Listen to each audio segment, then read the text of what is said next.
y'all, what's happening? Welcome back to Jason Ricci's YouTube, and today is Free Friday. Hit the subscribe button below for hundreds of free harmonica videos and a whole lot more.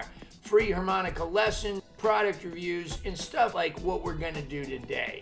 An interview. I hadn't heard of this guy before. I came across a Facebook video. I got really excited. I wrote him. Turns out we've known each other a long time, but he was just a little kid coming up. We're going to talk about all of that and a whole lot more. It's a long interview. Stay tuned for all of it. It's going to be sprinkled in with performances from Gregory and even one from myself with Blues Traveler. Check it out. There's a ton of information in here. It's not just about Gregory. It's really about all of us. It's about music. It's about growth. It's about our lives as musicians. I hope you enjoy it. Here we go.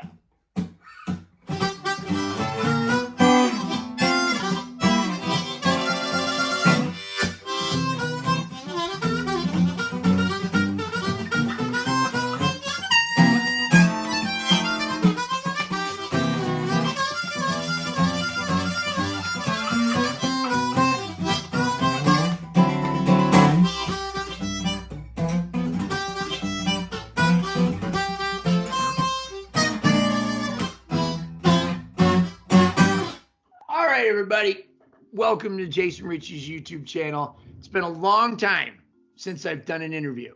So I can't even remember the last one. I think it was Mark Hummel. It was well before the pandemic. A long time ago, Mark was in town, so we decided to interview him. And you know, back when I first started this channel, I used to interview a lot of people. And I mostly looked for people that people didn't know about, right? That I wanted to like show people like, oh my God, look at this guy, he's incredible. The other thing was people were just getting to know about me. So I couldn't get people that were big and famous and stuff. Well, now I can get anybody I want, and I haven't been doing it. But today, folks, let me just tell you how I found you, Gregory. So we have Gregory Hommert. So it turns out that we've actually known each other since you were a little kid, right? Yeah, that's true. I didn't know that. So I didn't know that. I was oblivious in my own little world. And then one day, it was about a month ago, I was scrolling through Facebook and I came across this video. It was, you were doing a bebop song. Which one is that? Probably Oleo. Yeah, Oleo.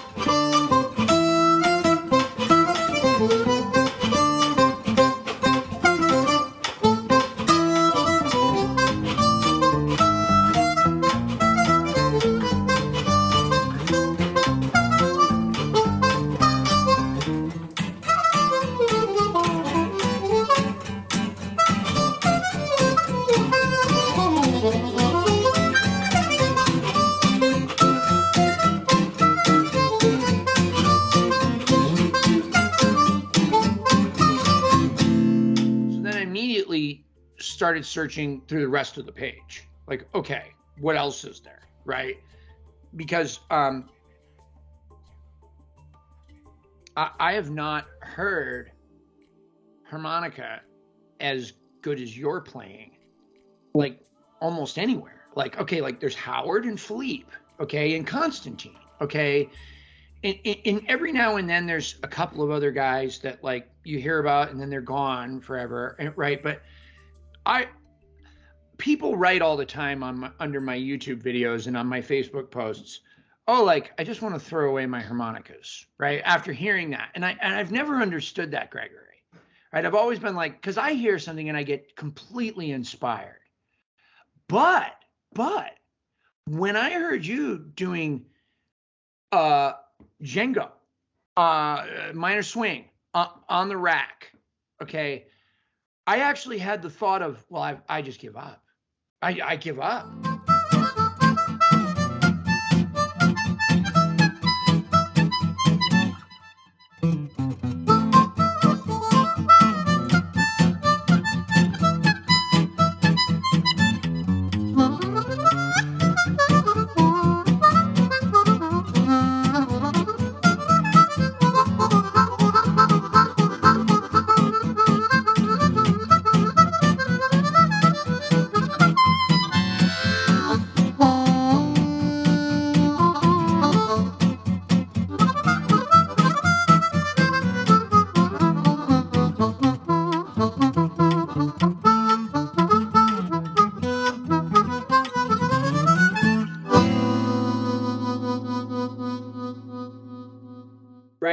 Now, immediately, I know that that's a defeatist attitude, right? And I know what would heal that is interest and fun. And then so the next morning I woke up and I thought, I'm going to call him. Right. And then I found out from some other people that I had met you, that you were this child of spa, and we talked a little, and I was very careful on the phone. I kept saying, I have a million questions for you, and I don't want to ask him any of them, so I could ask them all right now. So now I get to do that. So let's start here, Gregory. Where have you been? How old are you? I'm 35, man. 35 years. How come I just hear Django Reinhardt in 2023? Where was 14-year-old Gregory? Where was Gregory playing Little Walter? What happened? Why did we have to wait this long? It's really funny that you would be like the person to ask me that too. So yeah, I'm kind of new to sharing, putting the spotlight on me. Mostly because I have thought for a long time that I didn't have anything to add to the conversation. And not because I was dissatisfied with my own playing, but because there are so many good examples, prime one in front of me right now, of people that could offer, better answers to a lot of the questions or input to the conversation being had, sharing things. A lot of the time, harmonica playing has mostly just kind of been for me. It's something that I obviously love. It's true to say that I'm a child of spa. I grew up in St. Louis, and so that's already got a lot of, in my opinion, some really cool harmonica history here. From the players to the spa stuff, we have that convention here all the time, right? It's awesome to have it in your backyard once a year, all these heavy-hitting guys just kind of knocking on your doorstep. But I honestly never felt until I started picking up the rack that I had something to contribute because of, people like Jason Ricci, Howard Levy, Constantine, all those names that you mentioned, setting the bar high enough to where it, didn't really matter. I think, some of the videos that you mentioned, like a lot of that stuff in there, like I'm still copying off of other players too. There's little bits and pieces that I picked up, not always from the harmonica, but I heard one of Michalek's. I don't know, it could have been just approach tone exercise, but right? But then but you put it in something even cooler. You went like or something, yeah. And I was like, yeah. That's a combination of you and Sandy Weltman too, because I picked it up from you in second position, and I heard Sandy do it in third once. Are you familiar with Sandy Weltman? He's a guy in town. I already knew when I heard you that I found out you were from St. Louis. I knew there was a connection. Now that's on my list of questions, but I already knew that was true. Yeah, he's a beast, man. A beast.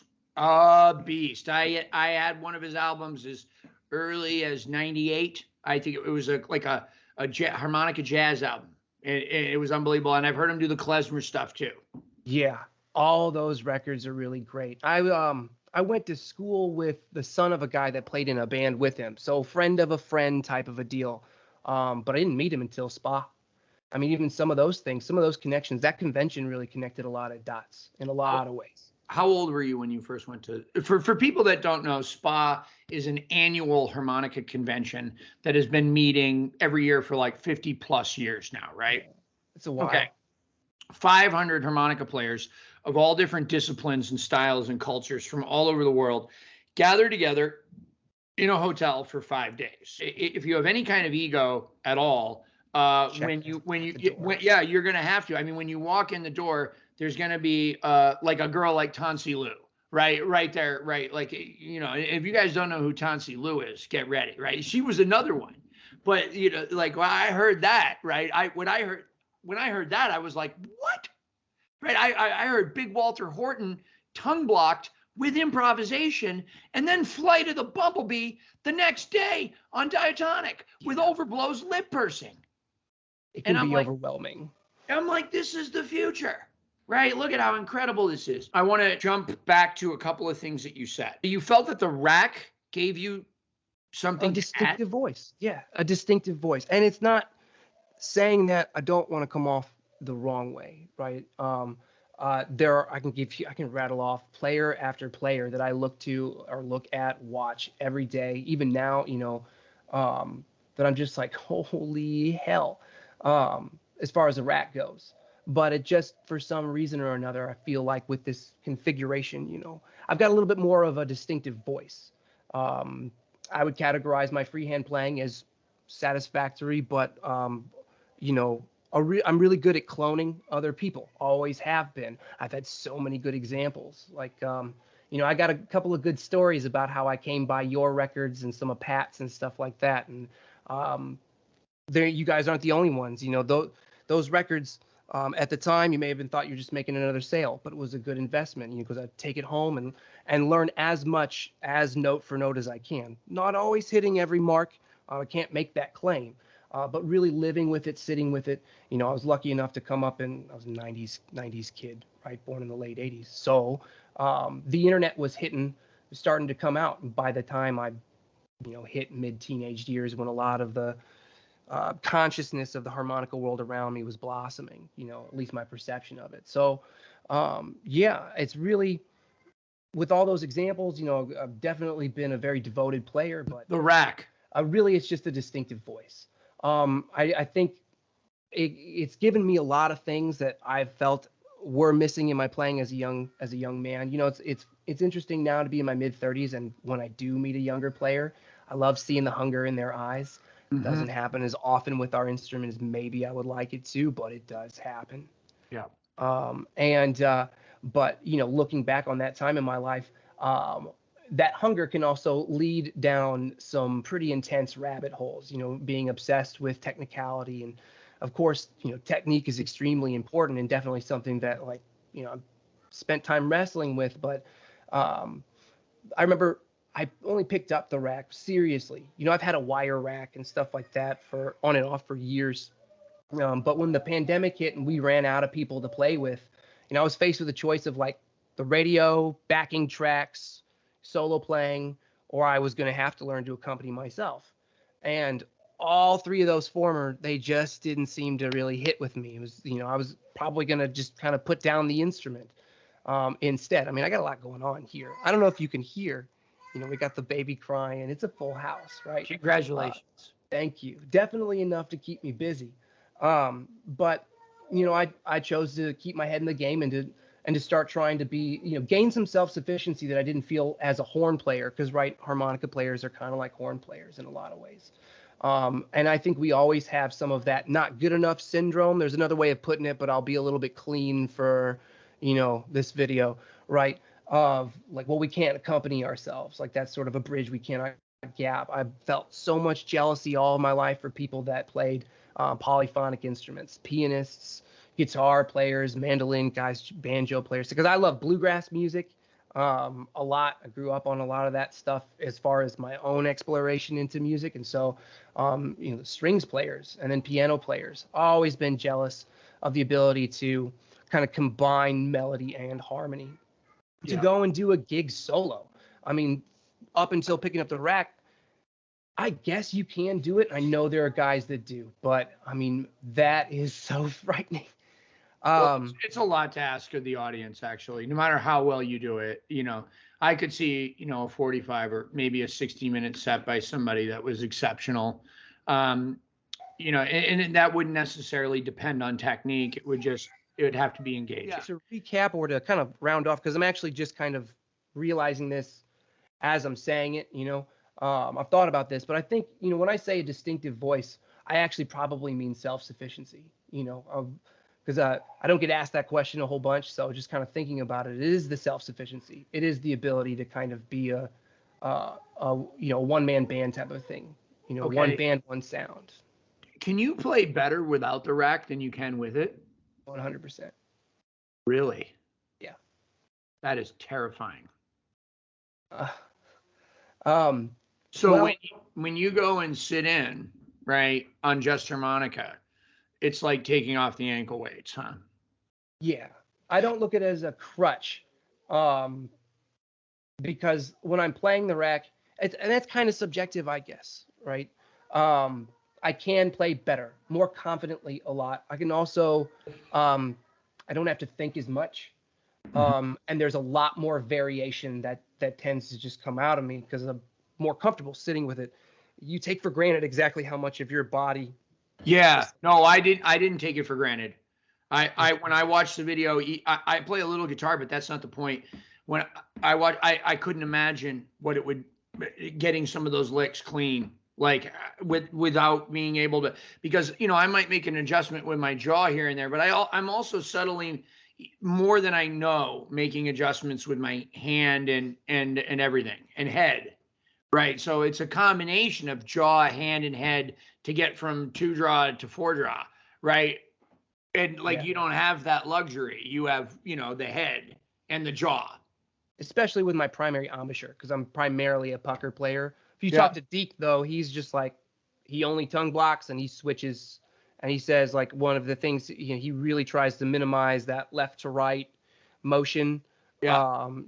I think, and I'm this is somewhat conjecture, but I think probably holes 1, 2, maybe even 3 are all left side for him when you watch him. And it is true. If you watch him, it's getting more and more for him over the years. I remember when he first learned to do it, and it was just, from one hole. The one hole was that, right? So I love how he was going live so much, and you get to see that during the pandemic. All those live shows on Facebook were great. I mean, I'd hang out at work and just put on a soundtrack of him at least 45 minutes a day. That's incredible. Let me ask you one more question about the rack.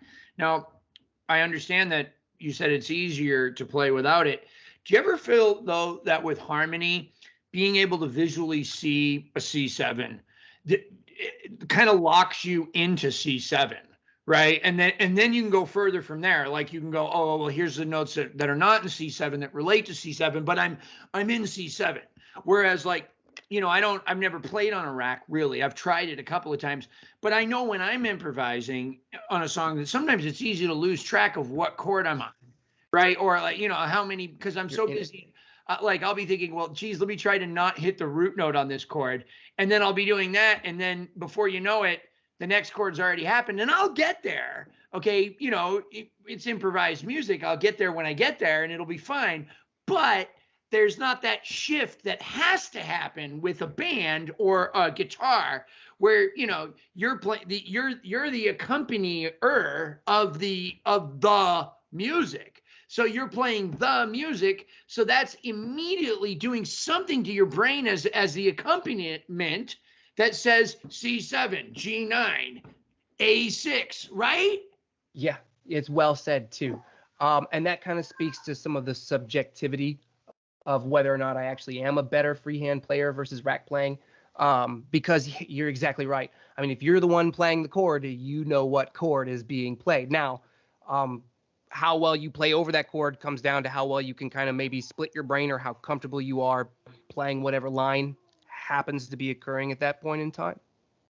And so there's where it kind of gets a little bit tricky. A good way to kind of like look at this and I guess analyze it is like, let's take my normal way of recording a video or like learning a song, which is I've been learning songs by recording videos recently, right? Starting in August, I was like, that's the way I'm going to do it.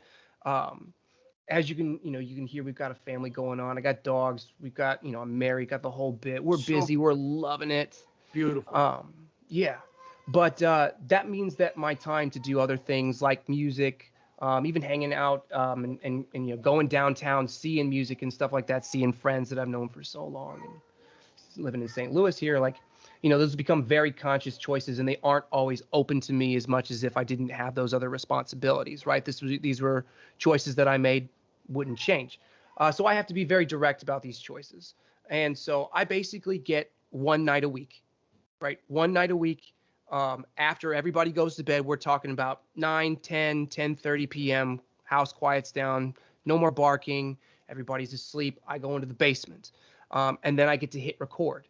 And then that's when I do these. That's when I do the videos. That's when I do the practicing. I mean, every single video I've released so far, you're seeing a snapshot of me essentially starting off the night with almost nothing. Every once in a while I get a couple minutes here and there, maybe make an audio note of an idea so that I have that when I sit down, some food for thought. Right? How many videos do you have? I noticed like 5. It's right? like 10, about 10. 10. Okay. And they're Yeah. primarily going up on TikTok? Yeah. I looked at, I have a very close friend. His name is Isaac Corbett. If you're not familiar with him, please check him out. He's brother in arms and fantastic player. And we've known each other for a long time. Jackson Kingelow, Brandon Bailey, Isaac, and I have a running text thread that's been going on for years. Jackson, I actually met about 10 years ago at a spot, but didn't put two and two together until way after I should have. Brandon, I've known for a little bit longer. I met him he lived in Nashville. Brandon and I lived in Nashville, and we got there right before you left, but Yeah. never interacted with you while you were down there. During the Brady saga. But we talk all the time. And so I got to see him, start this experiment. A lot of things went into it. He decided to highlight TikTok, seemed like the place where a lot of young kids were going. These platforms, they come and go, but this one seemed to persist, joined it, kept going. All of a sudden he's got, 100, 200, 300 plus thousand followers. His videos are getting millions of views. And then you turn around, you look at, he's putting the same stuff up on Instagram and dealing with less than a fraction of the response. So to me, coming in later in the game than him, I'm sort of taking that as an example of, I am extremely thankful for any positive feedback or response or validation I get from the harmonica community. It's my peers, it's my brothers, it's the people that I look to, brothers and sisters, really. I don't want to, but I think when it comes to what we want to share, it does extend further than that audience. And so, if this is where the audience is going, that's kind of where I wanted to base. Are you making money on TikTok? I've been on there for 3 months. I have less than 100 followers. I have only made a very, very small impact very, very recently with my peers. And it's been great, but it's been mostly Facebook where I'm actually seeing engagement. That's where we are. That's where I got you. Influences on the harmonica. We've discussed Sandy Weltman. We've discussed some of your younger peers. Okay, Brandon and Brandon Bailey and Jackson and Isaac Corbett, right? Yeah. Did you play Little Walter, Junior Wells? Did you go through that phase? Let me expand a little more. First of all, I think phase is a bad word because if somebody wants to spend their lifetime doing that type of music and getting it right, that's great. And I think that's a worthy pursuit. When we think of the term traditional blues, what I see that term defined as, and I don't mean this in a condescending way, but really what I see is harmonica players, mostly white harmonica players, talking about it being a 6-year period in history, mostly from one studio consisting of like 12 or 13 people, like band leaders. Right. Whereas, we have the 50s. We also have the 60s. And these guys were still alive in the 70s, 80s, and 90s, and they continued to change and they continued to grow. And James Cotton wasn't playing that type of music that he played with Muddy in the 90s. It was all funked up and had horns and it was like James Brown almost. Right. So the whole term traditional blues or whatever, I think it's sort of silly, right? Like, well, I guess you could say like I play chess blues from the 50s. That would be more specific. So when we say traditional blues, what we're really talking about is Little Walter and Cotton around the Muddy time period. But we're not even really getting into like what happened after that. Yeah. So that's a crazy statement. So that might be one of the reasons you're having a hard time answering the question, is because what the hell is traditional blues? And some of it's a little scarring too.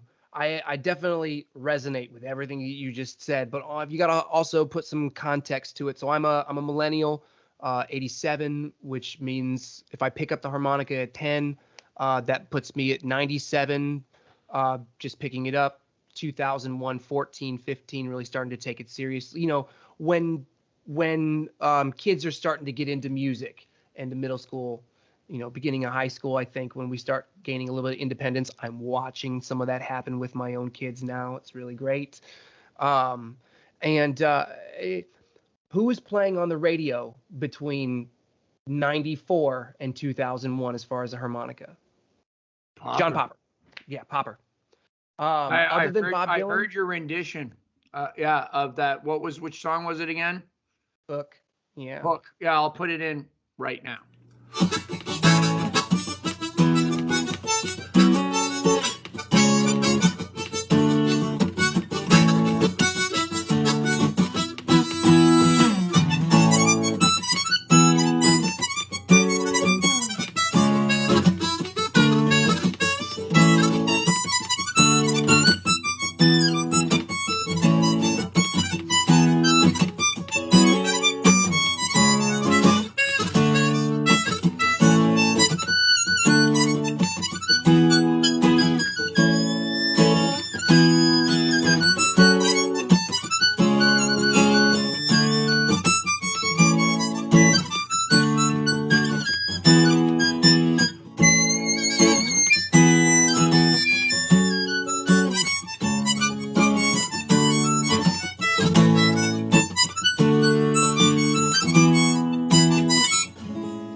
Yeah. They just watched it. Okay. So that was the only example, and that was yeah, and that's a pretty high bar to set as your initial and only example. I think I was cognizant enough even at 14 to be able to understand the difference between Bob Dylan and John Popper. It's not difficult. Plus, they provide a very different musical role within context, right? Yeah. Bob Dylan's playing's all timbral. John is very much a different facility. But man, also Snapshot 2001, where I would have been joining the harmonica community. Let's go over to Harp Bell. What happens when you mention John Popper's name in 2001 on Harp Bell? Anything under the sun, you can get any reaction. So I'm always a little bit around other harmonica players, I guess a little bit gun shy about being about really kind of coming clean with like, well, that's all I knew. The only record I had up until I found Eric McSpadden, or really he found me. And then, 9 months later, I found Spa. Those are the only records. Those are the only examples I really had. I mean, that's sidebarring singer-songwriters like Neil Young and Bob Dylan. Okay. Let me stop you for a second. So Eric McSpadden, for the viewers, is a traditional harmonica player from St. Louis, who I've known since around the time you started playing. But Popper, let's go back to that for a second. Okay. So I think there's a lot of harmonica players, and you mentioned, you said you could get any response under the sun on Harp Bell, which was, by the way, an old message board that's since antiquated and barely used anymore. Okay. But was the gospel of where we would, or the gossip of the harmonica world, where we would go and argue and fight before Facebook. All right. And most of the responses that I ever saw to John Popper were horrific. As a matter of fact, I think I had a post called "The Harmonica Player We Do Not Speak of," right? Like taking from The Village, from the movie The Village, those we do not speak of.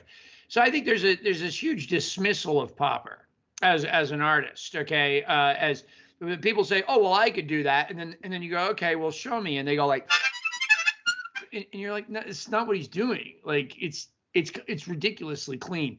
Now, for my money, as an observer, this is what I hear out of him. Okay, aside from incredible precision in your video, the top bend blow notes and the little flutters and the little groupados that you use on the bends, those are note for note what he did, and they are absolutely stunningly gorgeous and do relate to the chord changes in terms of harmony. Okay, and they have an effect on the music. Okay, so what we're hearing, okay, is a real mastery of the instrument. Okay, now that being said, for my money, what I can understand that has happened there is that on some level, and I'm not sure how much because I've not had a chance to interview John and talk to him about this. We are friends and I've talked to him and I need to do that. But on some level, he has understood that the C major scale, or every note that's given on this instrument, can be played in G mixolydian, all right, or over G7 chords. So in other words, I can just blow in and out of this thing at random, and any note that I play will work. But he's taken it a step further, and he's written compositions that specifically cater to that phenomenon. Yeah. For example, having a G7 chord and then a C major 7 chord would mean that I could play, and then the next note, the next chord there. So I can, and then, so I didn't do anything except change the starting tone. The pattern remained the same. Now, and he's not even that predictable at all. All right. But that's just a demonstration of how I think it works. So I think the genius in Popper is in the composition of the chord. He's written chords that cater to this instrument. Okay. And then written incredibly beautiful lyrics and sang really well, and just in general being an engaging individual. And then you add in on top of that the precision and the speed and everything else, and what do you have? A superstar, and rightfully so. Okay, so that's my opinion on that guy. So I think you're perfectly safe mentioning that name on this channel. Okay. Good. Yeah, I love him. I think he's amazing. And when yeah, go. What were we thinking? When he called me, he put me in his book. He mentioned me in the book, and then shortly after that, he called me up. What were you gonna say? I have it right over there. Yeah, I have the book right over there. So then he called me up, and he's like, "Hey, I'm in New Orleans. Can you come sit in? I'll be there in a few days." And I was like, "Yeah, bro, I'd love to." But then I went immediately and started trying to learn some of his licks just so I'd be prepared. Right, because the guy knew he wasn't gonna let me play first. That he was gonna, so I'm gonna have to go off of him, right? And also I wanted to show respect.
studying him, the real problem that I had was that I couldn't abandon things that I was thinking about. I was too worried about, well, why isn't that a flatted third there?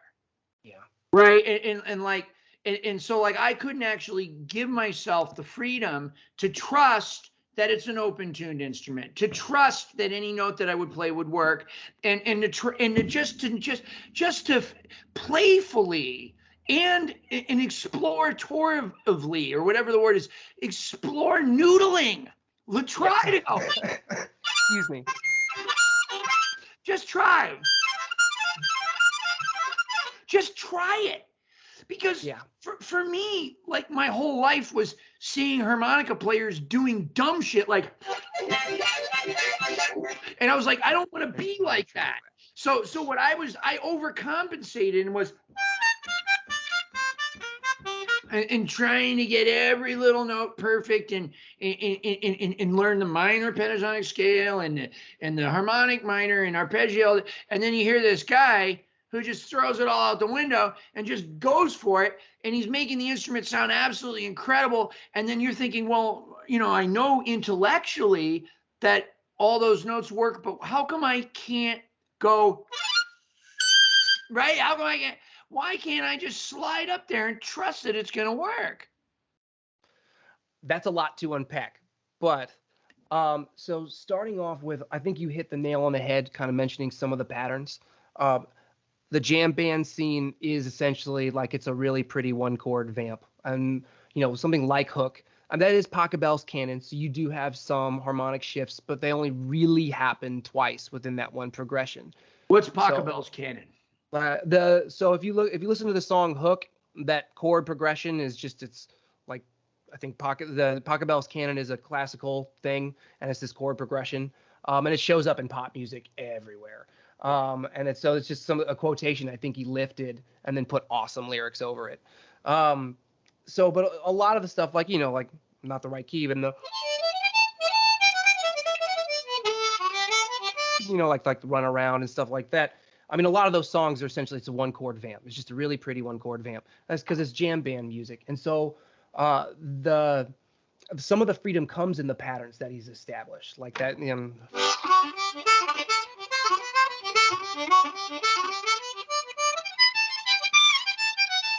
Stuff like that. Yeah. But it's a lot of shifting patterns. I would, before this gets away from us, you said that you think you're more of like the first 2 octave guy. I think maybe first 2 octaves is an okay statement, but like I really noticed a shift after Rocket number 9 of like, after Blood on the Road came out, and obviously Pat's records have been out there forever, and there was enough examples, especially with archive.org, of like you doing a lot of the famous Jason Ricci licks and the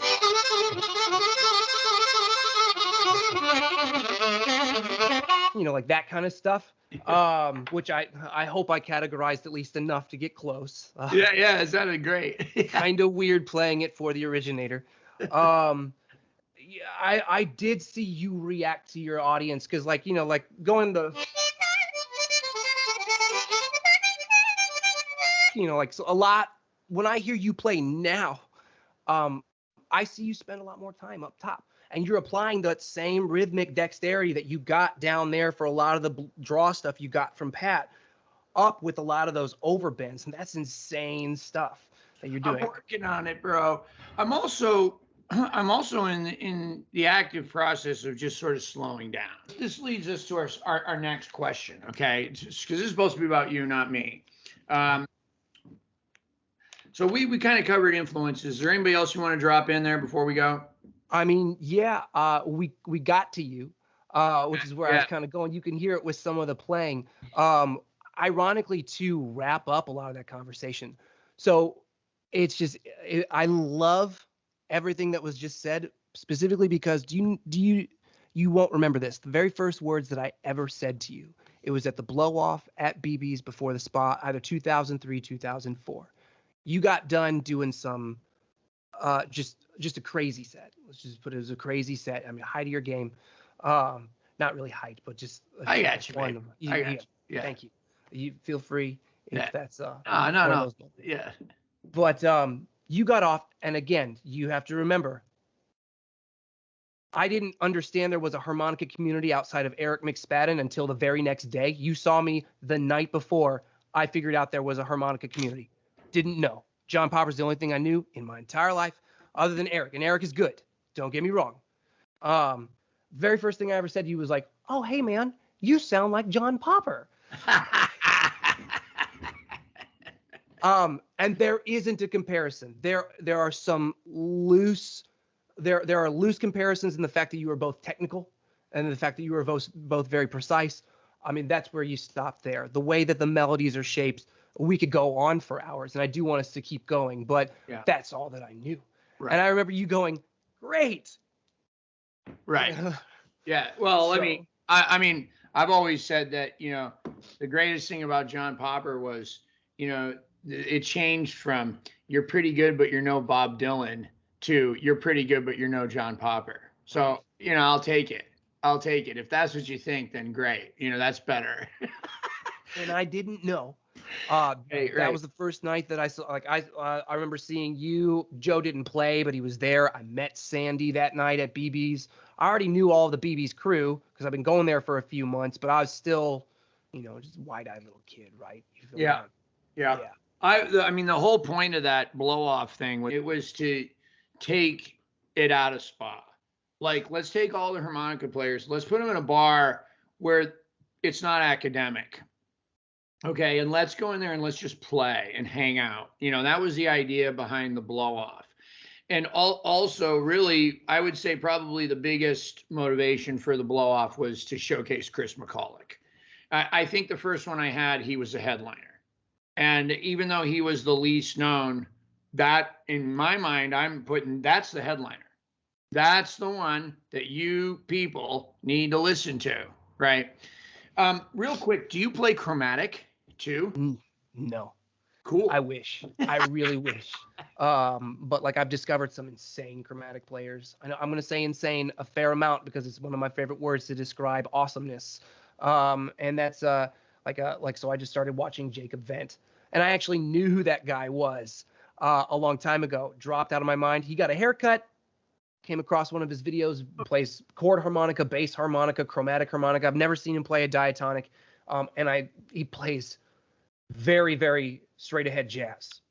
The biggest question that I've had, and the one that was the motivation. I mean, the motivation for doing this is, and I mean this genuinely, it's love. Like, I just couldn't believe it when I heard you. I was so, like I said, I was so overwhelmed, and I had so many non-love emotions, like just confusion and like, where's he been? And is there a million of these guys? And where are the videos? I was almost relieved when I found out that you hadn't posted before, because I was like, is there just a million of them like now like this? Am I already antiquated? Right? Am I already gone? Right? Like those kind of questions.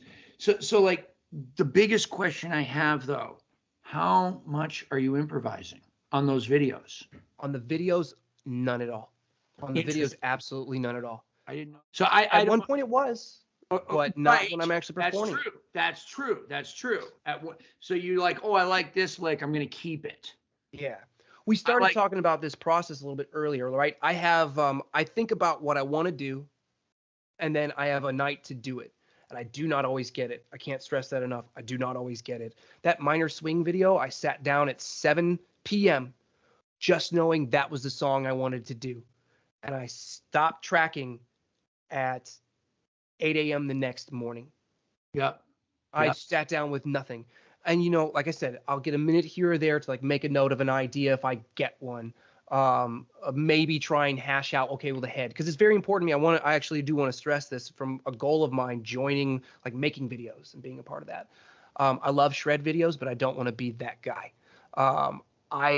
You talked about like slowing down. I'm right there with you, but another part of me is something that like Eric's been telling me my entire life, and I'm just now really starting to get it, is like everything is about the melody.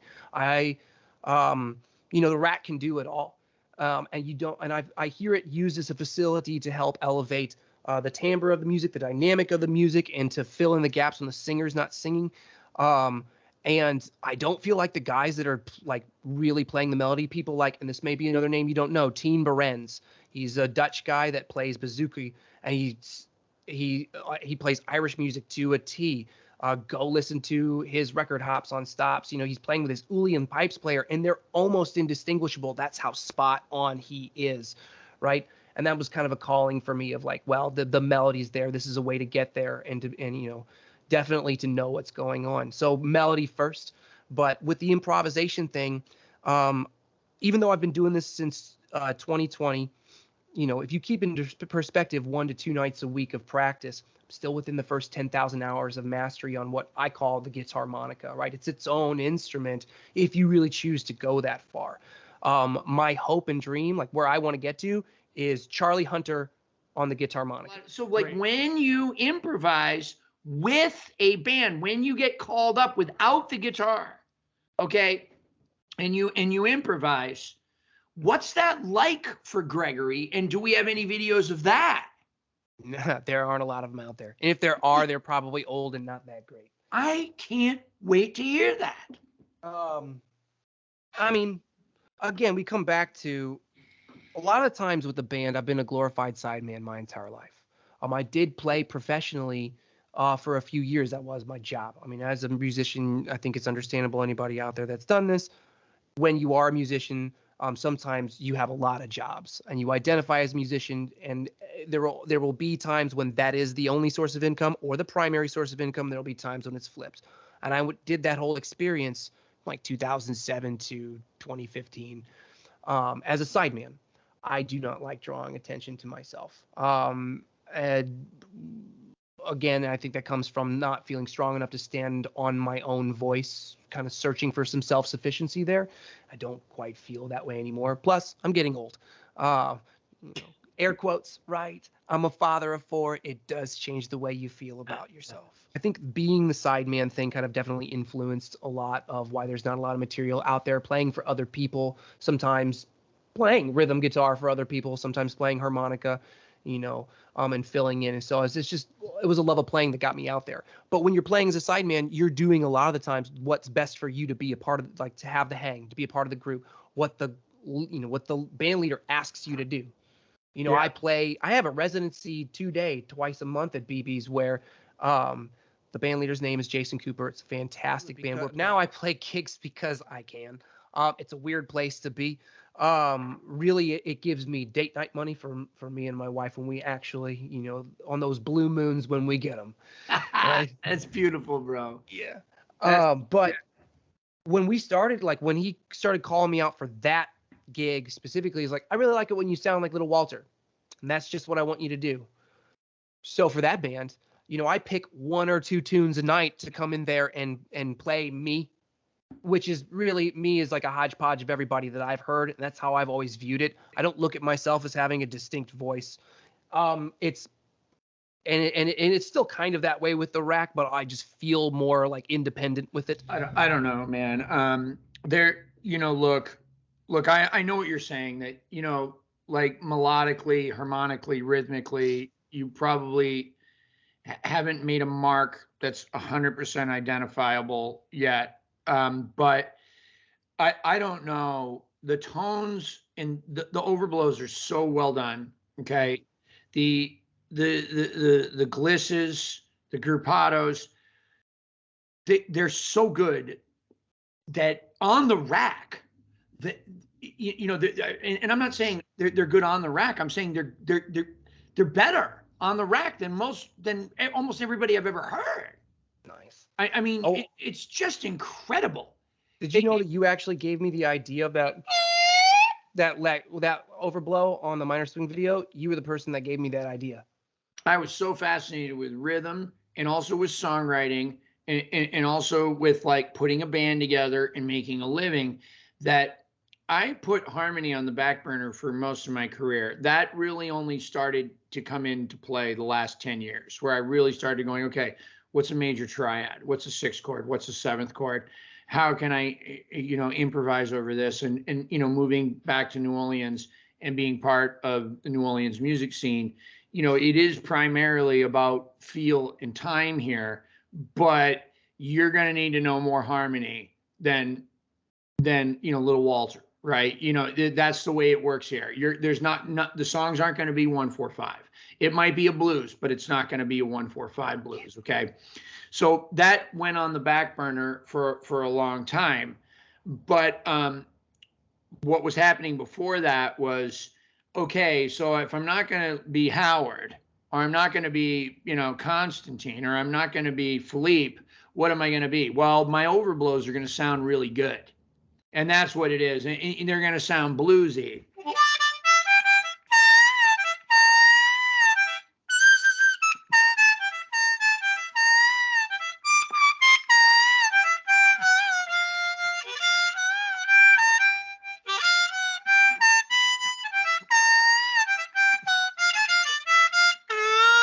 So I wanted it to sound like B.B. King.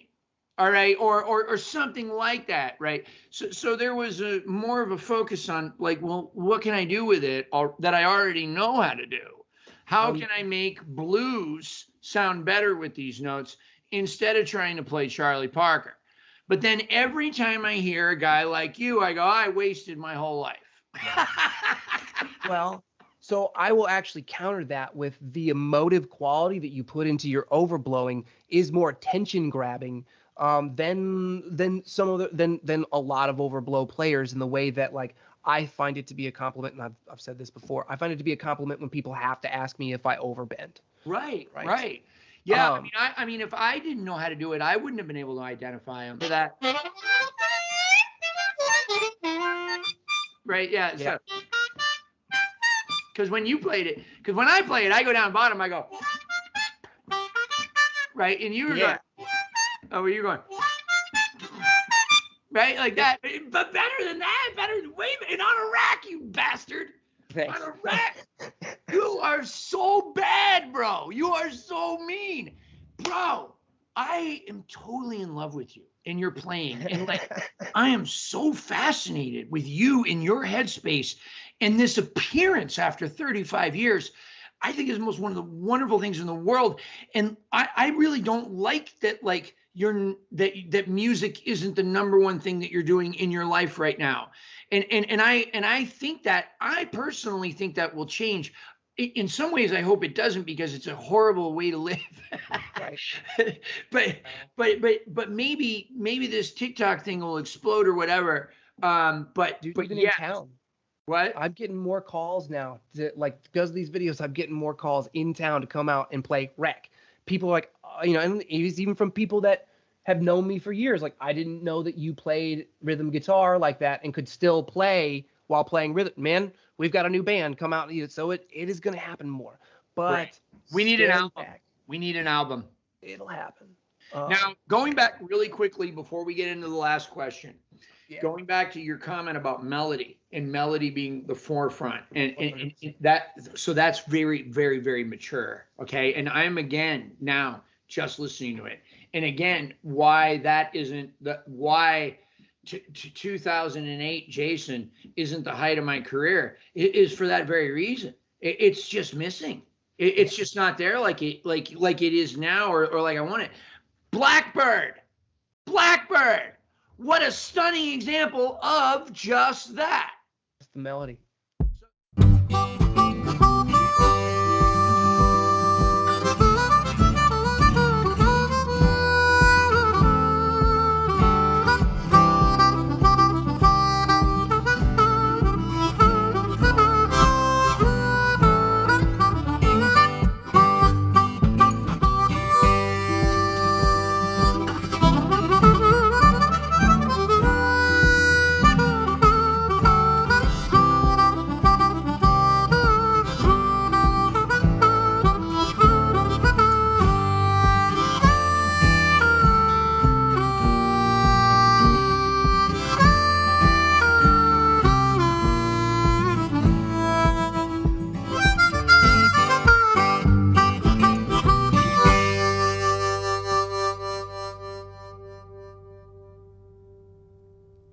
Holy crap. Beautiful. Now, when I wanted to play you for my wife, she loves gypsy jazz, but that was the first song I played for her. Because, whoa. Beautiful. Thank you. That's funny because I did it to be kind of, I did it to kind of make fun of Hohner, because I think that the Beatles harmonica is great. Obviously, Love Me Do, right? A little bit of a stretch to slap the name on it, though. Yeah. Yeah. And you can edit that out. I totally get it because of No, really, they're cool as hell, or at least they were. Whose harmonicas do you play? I thought they were. It looked like a Tom Halchek harmonica. All over the place, dude. I just ordered my first actual. He's gonna make me some that he does his reed work on. Working on my harmonicas, tuning them up, setting them up, gapping them up, because I've done my own reed work. I remember going and watching like Jimmy Gordon and Slay and stuff like that at the teach-ins with my blues harps, going into the the hallway and just start Frankensteining everything. Yeah. I was probably in those same tables with you at those, watching those guys too. It's important to be able to work on your own instrument. So you do your own tuning, your own action, everything like that. That came out of necessity because custom harps are expensive. And every harp needs maintenance. I mean, I don't blow harps out anymore, but they certainly go out of tune. If I didn't at least know how to tune them, I'd be, that name I mentioned, Isaac Corbett, earlier, he's a really, really great example of someone to ask, like, when you were touring like 180, 200, 230 days a year, when you were playing every single night, how much money did you spend on harmonicas? He'd be like, man, $20,000. Because he's a hard player. Right, blows them out all the time. It can get expensive. That's why custom harmonicas are a retired man's game. Yeah. I didn't spend any on them, and I mean, I had the same set of Joe Spires harmonicas for the majority of my career.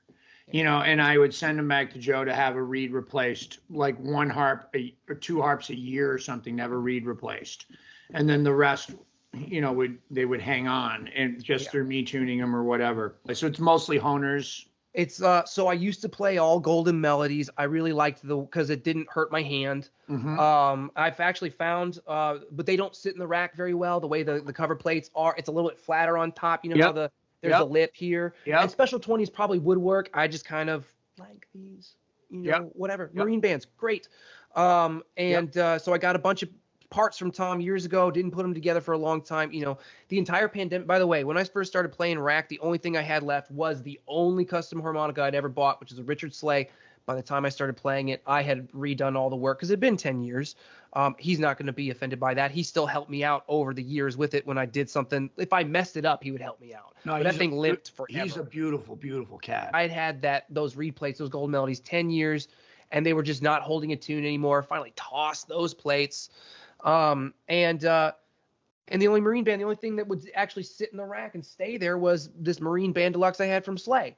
And so I learned everything on a G harmonica. Not to be like Howard, it is literally the only thing I had. Then I started actually putting the parts together, but I didn't have combs at that point. I got back in touch with Tom for the combs. Yeah, I've done all of my own reed work to mine. I'm really excited to play his. You're probably familiar with Octavio Castro. A little bit, yeah. So Octavio plays everything on a C harp. Yes. One harmonica.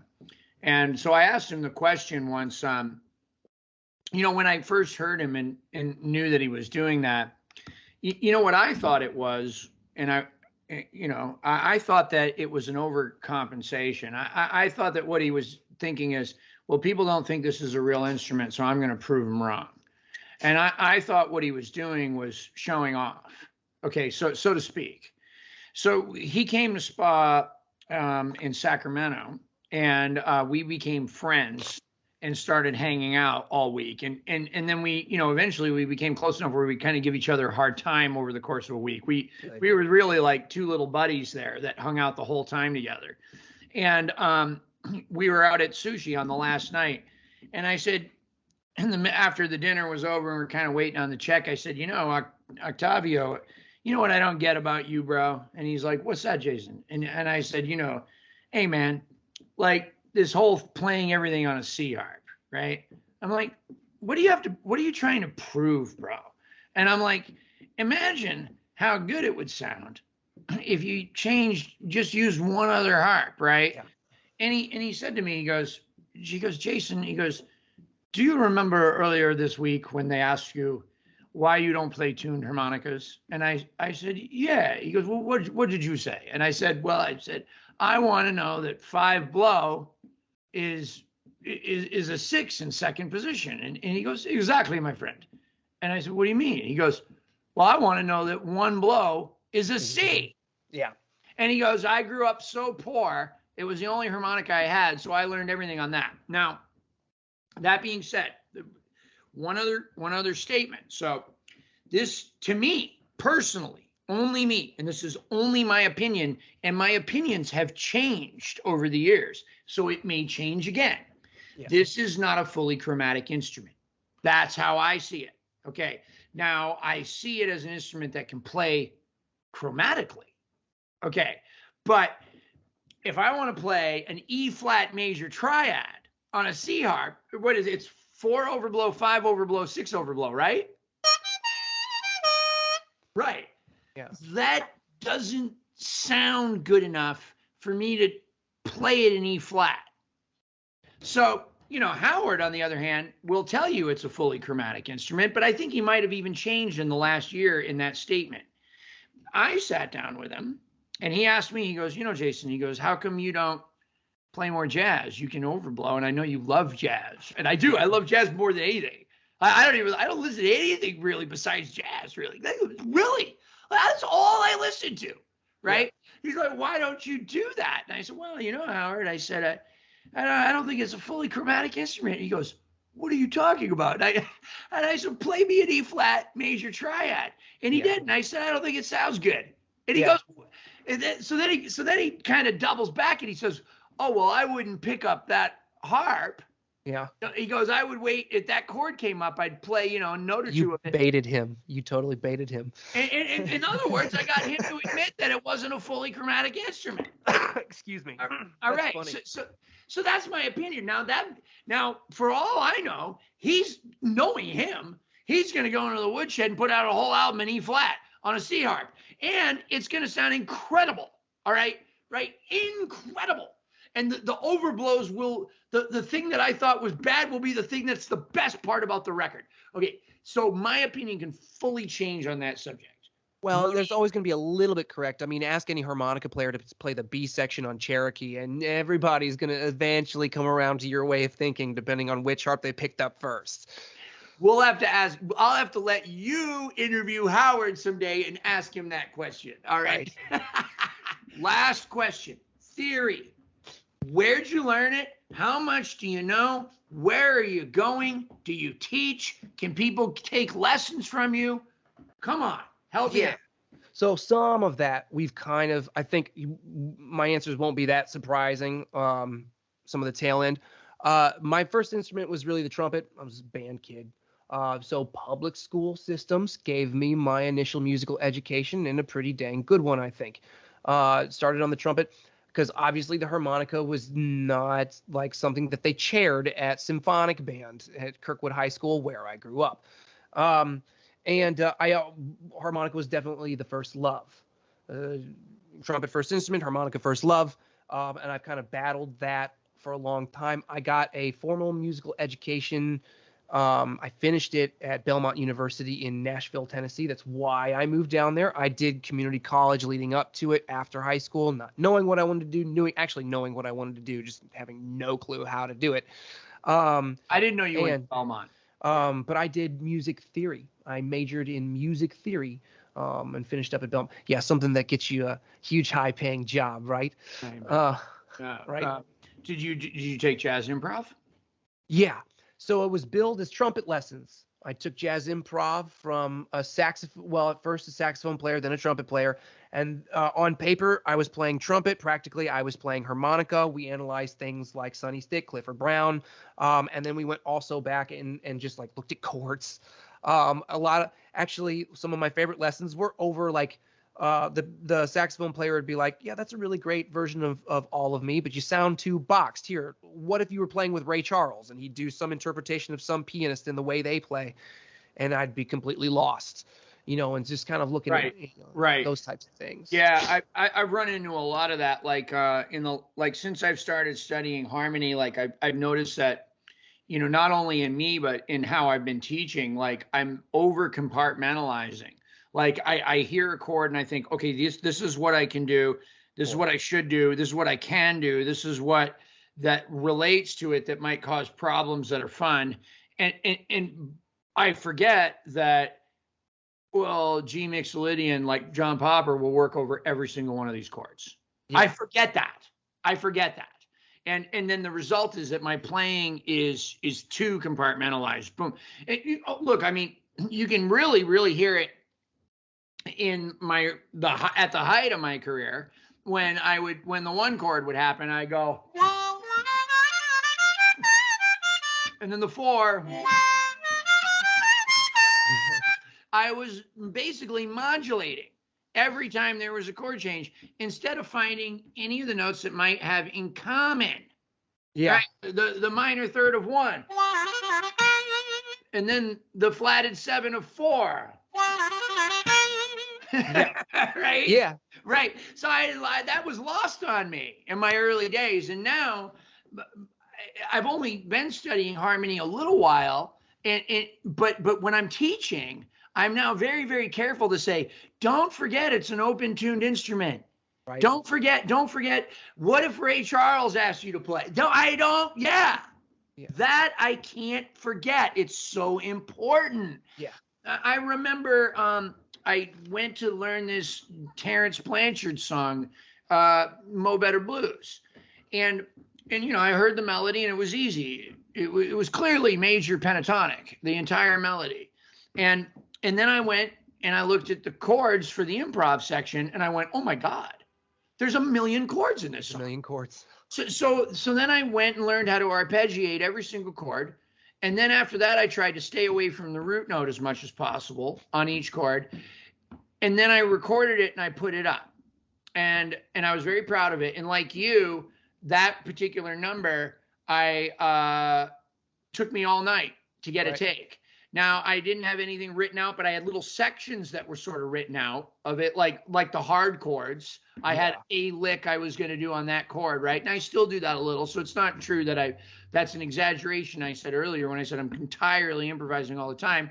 No, if the band goes to E flat on a C harp, I'm going to have a lick, right? Or something I'm going to do like it, right? But I went and I recorded it and I put it up on Facebook and I was really proud of it. And a couple people wrote underneath, oh yeah, I do that song.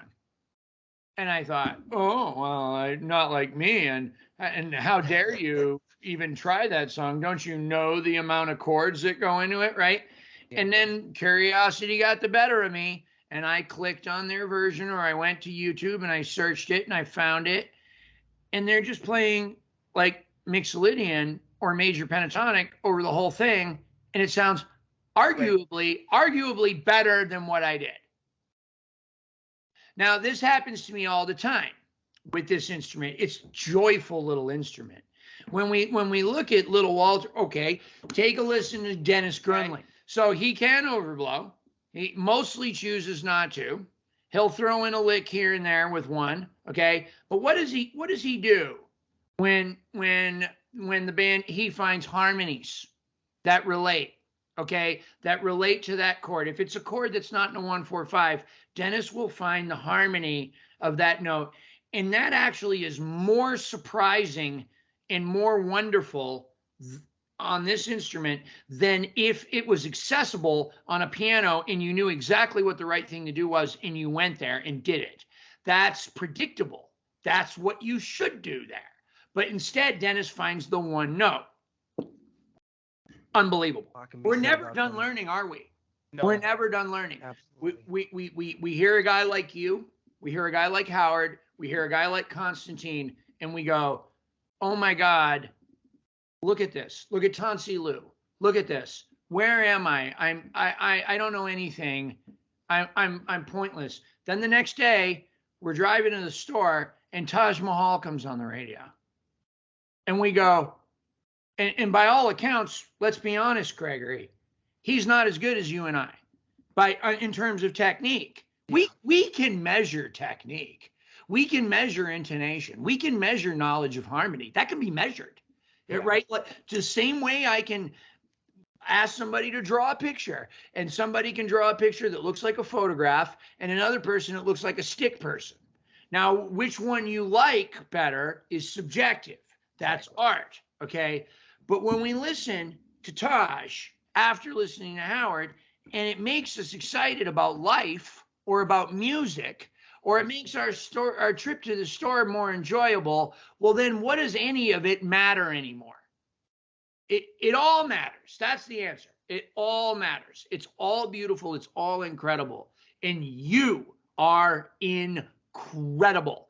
And you do have something to say. And I hope you find more time than just an hour a week to make some canned TikTok video that's absolutely amazing that got you on this channel, by the way. Right. But I hope that you continue to do this, and that for the next 35 years, Gregory Hommert becomes a household name in the harmonica world, because you should be. You are unbelievable, a little unicorn of this instrument. And I'm not even talking about the rack. Right. That's a lot. F the rack. F the rack. Just listen to what you're doing. Listen to how you play a note. Listen to how you slide up to a note. There were times when I couldn't tell, is it the reverb on the instrument or is it his embouchure?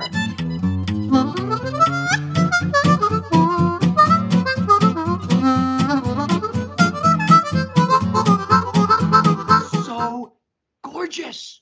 Thank you. Attention to detail, the artistry, it's all there. It's not just technique. I don't care whether it was improvised or not. It was gorgeous, gorgeous, gorgeous. Well, and some of that, like, thank you. And also for understanding that, like, that is still an example of my freehand playing, right? The playing is the playing. It happens to be more impressive because it's being done on a rack. I know that, I understand the shock value there, which is why I'm pushing forward with it. I get to be the band. I don't go out and duet somebody and find some backing track. I get to be the source of the sound, and that's wonderfully gratifying. But you know, when I was coming up with all that kind of stuff, like I'm sitting there I make a little audio recording, and then I'll play over it until I find what I know. You know, that's the take right there. That's the idea. That's how we piece this together. And then that's where some of the fun, though, starts back in. You know, I think, do you ever get bored with the instrument after 30 years of playing? I mean, I'm sure it happens sometimes. Yeah. And then you find something that keeps you going. And this happened to be, for me, piecing the freehand playing with the rack back together after I find it is the thing that's made it new. I mean, 2 years ago, I could, you know, like all that kind of stuff. But 2 years ago, I sat down and spent 2 weeks working on hot cross buns because I was playing the guitar at the same time, and I had no idea how to do it. It literally forced me so far back into rudiments. Working on what? Working on what? Hot cross buns.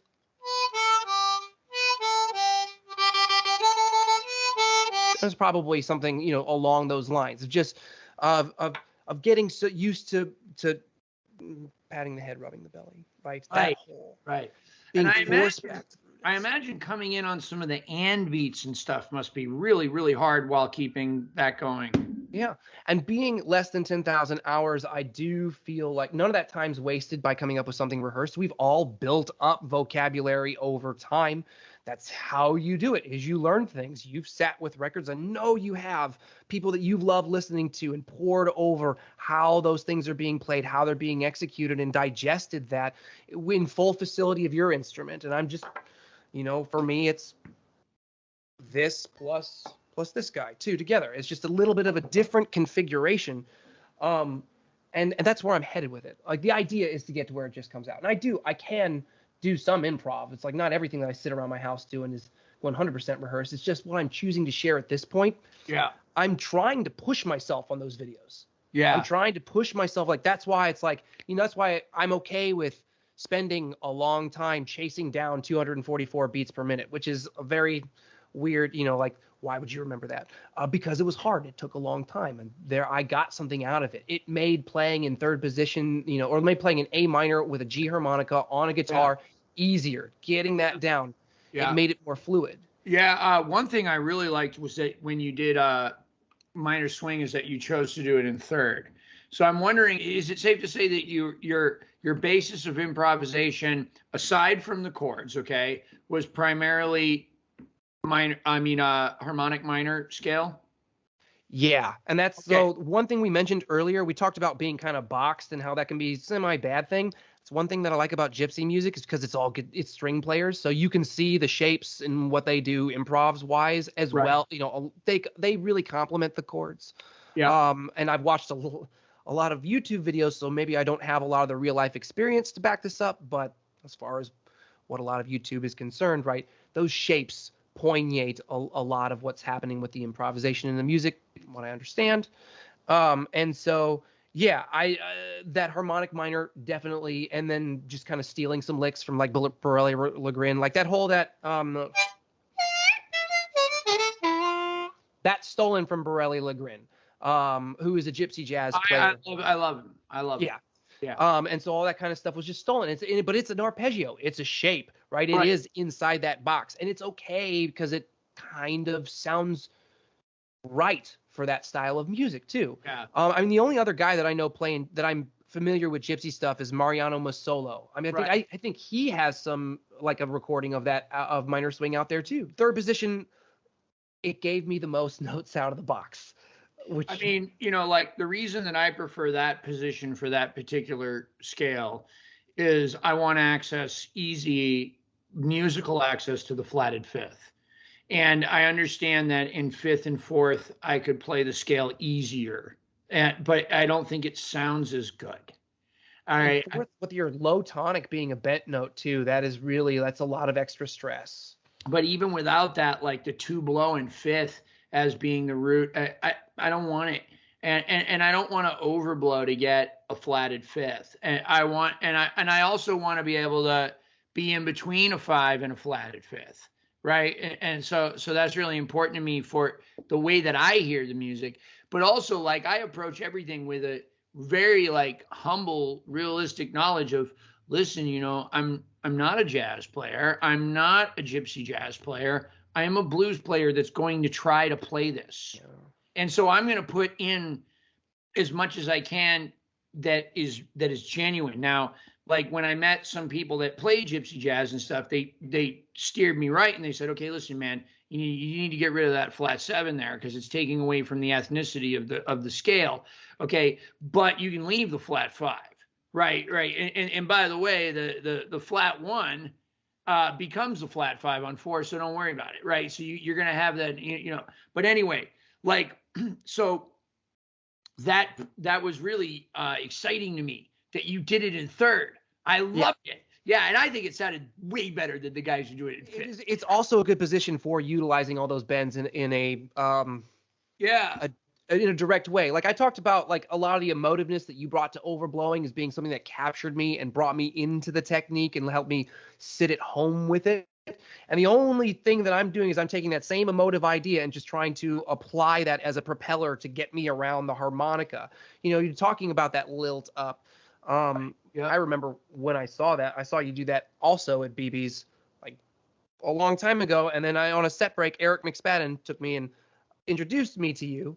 And I got to play one of your harmonicas. And when we approached you, you were talking to some guy about your harmonicas and them being custom. That you were talking about them, Joe. I got to play one, and that's what you're talking about. I heard this squeaky sound, you know, but you were doing it in such a way that had so much emotion to it, and it stood out. And so it's Howard's the one who showed me. I didn't know that you could do that. Howard did. That changed the overblow game for me completely. Right.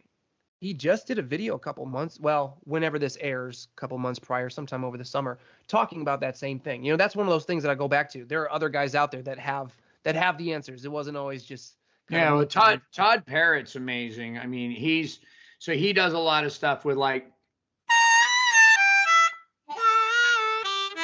so you know, to get the same sound out of that you get out of that nice low octave, especially for that country playing, where he just needs a flat third instead of like that, you know, that was down bottom. If I were to play it, it would be like instead of right. That totally changes the shape. Right. But yeah, so that stuff's a lot of fun. And yeah, there's so many amazing guys. Todd's incredible. Have you heard much of him? Yeah.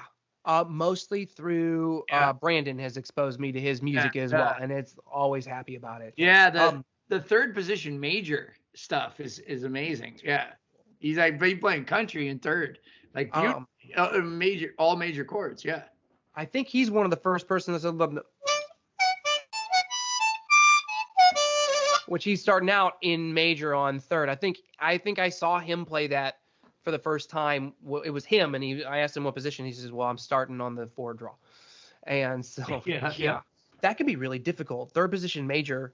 Um, I just recorded a video last weekend, single tracked, where we're doing so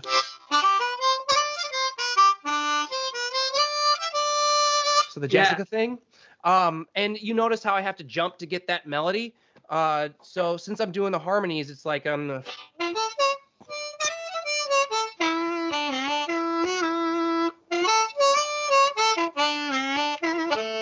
I mean I did one of the harmonies in third position major because it's like it gives you the whole melody where it's supposed to be and still gives you some of that vocalness up on the top. So third position is I'm coming around to the third position major more and more. When I start a song, when I start learning a song, I always think I know what position I'm going to be in. And then if I really, really want to play it, I don't just mean do it. I mean play it. If I really want to play it, I'm gonna have to transpose to another position usually. Yeah. And sometimes it's like I'll hear it and I'll go, oh, this is third position all day. Yep. And then after the whole okay, that I recorded a version of Kenny Burrell's Blue Midnight for YouTube. And that was third position all day. I forget what key it was in, but it was all the one chord minor 7. That chord was all over the place. Yeah. And I ended up playing in cross. It sounded better. It just sounded better. Yeah. It now wasn't easier. It sounded better. Yeah. So we don't always know where we're going to land. I remember Michael Peliquin in the beginning, who I was, really close with at the time, where we've sort of drifted apart, which is unfortunate. He's making an effort to try to fix that now, and I'm not doing a very good job of being a friend. I need to call him up but anyway, Michael, and Chris too. I used to ask him, hey, what position are you in? And he'd say standing up. And I'd be really angry and be like, man, come on, man, But now as I got into studying music more, I realized, well, there's, he's being a little snarky or facetious or whatever. But in reality, the position that I start in has very little to do with what I'm going to play. Yeah. And like I might not even always know what position I'm in, but I know where a major triad is from that root note. Yeah. So then it may occur to me as an afterthought, oh, that was in, oh, that's in fourth. Okay. Yeah. So yeah, but that's an afterthought. And, Chris Michalek had no formal music training whatsoever. None. Right. And I asked him one time, I said, how did you do that? And he said, well, I learned it by playing along with songs on the radio. And I said, Chris, that's not good enough. What's going on in your brain? And he goes, okay. He goes, this is what it is, Jay. He goes, I find the root note, and then I figure out the major scale from there. And he goes, then I can alter it to a minor pentatonic or a blues scale, and then I find the next root note of the next chord. And he goes, and then I can do that. So then that automatically means he knows where root, third, and fifth is. And then he can add 6 or 7 or 9 or whatever, or diminished, whatever, anything. So when you hear somebody like that talk, and then you hear him play, and then we know it's not true, or we think it's not true, that Charlie Parker couldn't read music, because we've seen these pictures of him with music. Right. What's probably true is that he didn't like writing it, so he gave it to other people to do it for him. That's probably what's true, right? But what we also know is true is that that's really all you need to know about music, and it is where's the root note and where's the major scale from there. Everything else can be sussed out after that. Okay, so it is conceivable, certainly, that Charlie Parker couldn't read music, even though it's probably not true. It is 100% conceivable that genius could have come out of with no musical training whatsoever. Yeah. Because at that point too, it doesn't have to be the words are arbitrary, like root note, major scale, all those types of things. It's just a sound. How does a baby learn how to speak? Well, you put them around other people that are talking. That's funny. Some of your stories with Chris. Chris would be okay with me sharing that. He was not very nice to me when I met him. I know. I know. I didn't know he wasn't nice to you, but I know he wasn't nice to a lot of people. Kara Cook, and I didn't know this until years after the fact. Kara, one day at spa, Kara is like, "Well, good morning, Greg." You know, I'm coming in the morning seminars, and Kara says, "Well, good morning, Greg," and she does one of these things over to, and Chris, she just ushers Chris over like, you know, like a dog that had pottied on the floor or something, right? And it essentially amounted to like, she was just like, "Chris, what do we say?" And he was like, "I'm sorry." And, and then we went into a corner and he taught me how to overblow. But when I first met him, I was playing run around for somebody in a hallway that had asked me to, and he was not very nice. I don't think at that point in time that he had a lot of, you know, that characterization of him was pretty common. I think it was later that he kind of started to chill. No, Chris was a complicated guy. There were time periods later where he was not chill, even with me, and we were very, very close. And I truly loved him. I was so angry at Chris that it was 2 years after his death before I cried, because he could be so mean and hurtful. But when we look at, I think that what Brandon Bailey, Jay Gaunt, we look at it. There's a younger generation that was able to mimic the tone that he got out of the diatonic. Yeah. And for my money, it's the sweetest and prettiest that anyone has ever played this instrument. He did have a great tone. Anyone. Like, it may not be your cup of tea. It's certainly not Big Walter. Right. Maybe that's what you want. All right. But for my money, the way that he decorated and played and the nuances were, first of all, they were 100% Chris. Every single note, you could tell it was him. Yeah. Second, the overblows were gorgeous. And and for as arrogant as he could be, he could also display just the same amount of humility. I know. In the same sentence, Gregory. Yeah. Last time I saw him, I was 20 years old, and he offered me a swig of Jameson, and we just sat down and we talked about him being, a D word to me, and just laughed about it. And he endeared himself to me in ways that I didn't know was possible for the man. Now, if you talk to someone like Brandon or Jay, people that you mentioned, they don't have those stories about the mean side. It's very weird. They didn't get the dichotomy, but I saw it. Yeah. Well, I think Chris liked to test people, first of all. Yeah. He liked to see where you were at and whether or not you were willing to listen. Okay. And and he was going to do that right away and get it out of the way and see. And he did that with people he cared about. Okay. And I think that, I think that what he saw was something that threatened him a little. All right. Even in you, even playing the stupid Blues Traveler thing. And I don't mean it's stupid. What I mean is it was a mimic. Okay. But still, I think he saw a young kid doing something exceptional, and he went after you. But I don't think that whole process was entirely negative. I think he was testing you. Okay. Testing you to see where you're going to be at, right? Could you laugh it off? Chris would lie intentionally just to elicit a reaction and then tell you afterwards that he lied. Wow. Just to see. Yeah. That's awesome. He used to do all kinds of stuff like that. No, now. And the other thing about it, Chris, was most of the people that he was mean to were people that were mean to other people. And I'm not going to mention any names, but I'm pretty sure you know the guy. And there was a guy, right? He's not around much anymore, but he used to be really mean to people, especially me, right? But a lot of people, right?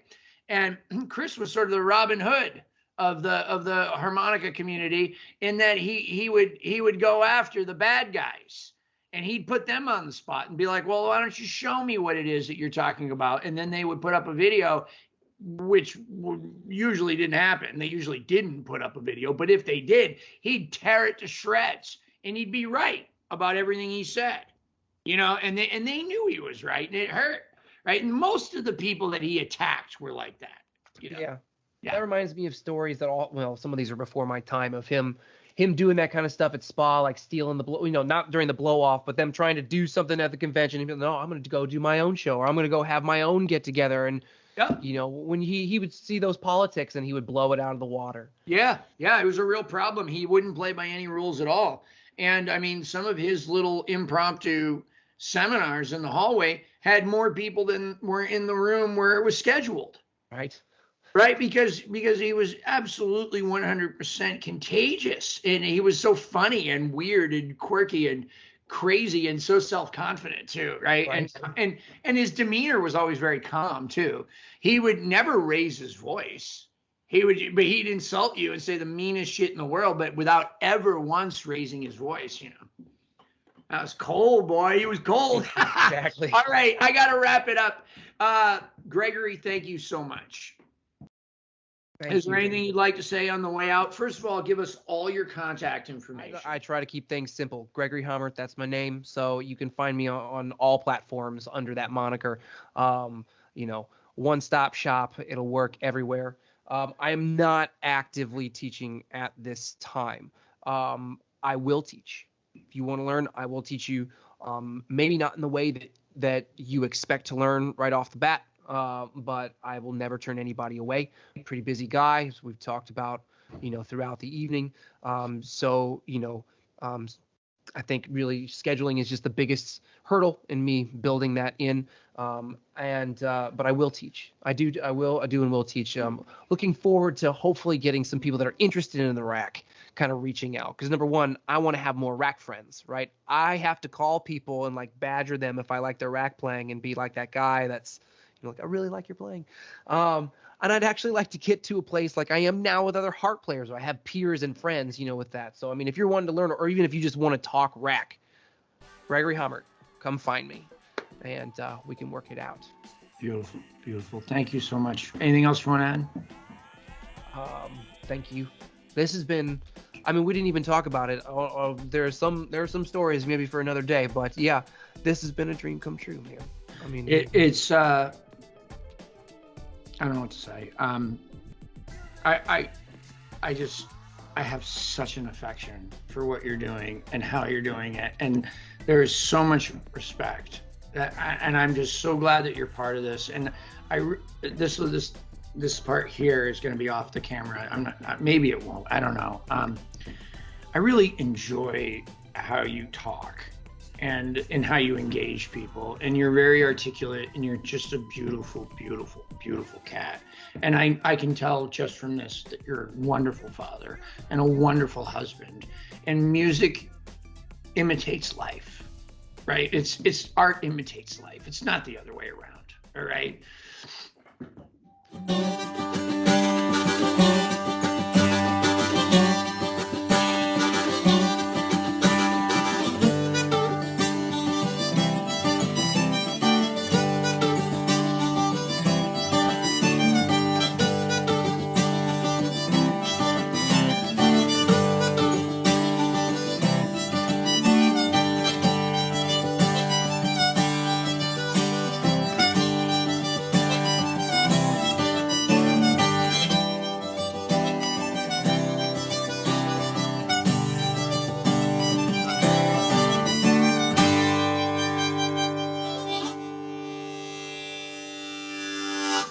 Stay tuned for the credits. Everybody for tuning in to Free Fridays right here on YouTube. Subscribe today. Click the subscribe button for hundreds of free harmonica lessons. If you like what I'm putting down and you'd like to support the cause, go the extra mile, be sure to visit my Patreon page. Patreon patrons, thank you very much.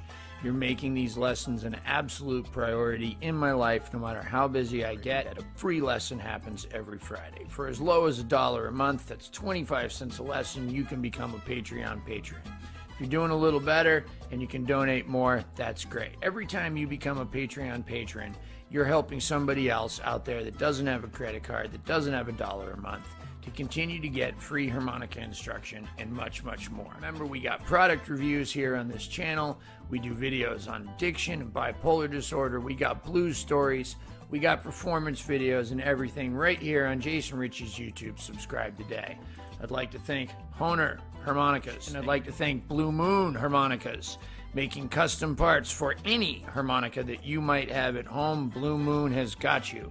The Lone Wolf Blues Company, pedals, amplifiers, microphones, you name it, much more. Right here out of Louisiana, the Lone Wolf Blues Company is bringing you the best in customer service for almost any kind of amplified blues harmonica needs that you may have. Speaking of amplifiers, Harp Gear amplifiers, check them out. The very best, Harp Gear, right out of Ocala, Florida. I got a website, www.mooncat.org. Check me out on mooncat.org. I got tour dates happening all over the place. I'm going all over the country this year, playing tour dates with J.J. Appleton, with Damon Fowler, with J.P. Soares, with my own band, with Joe Crown, all kinds of people. www.mooncat.org. T-shirts, lesson information, all of that. Thank you guys so very much for tuning in. We do this every single Friday, and then every now and then I throw you some more stuff right here at Jason Ricci's YouTube. A Mooncat, love and appreciate all y'all. Thank you.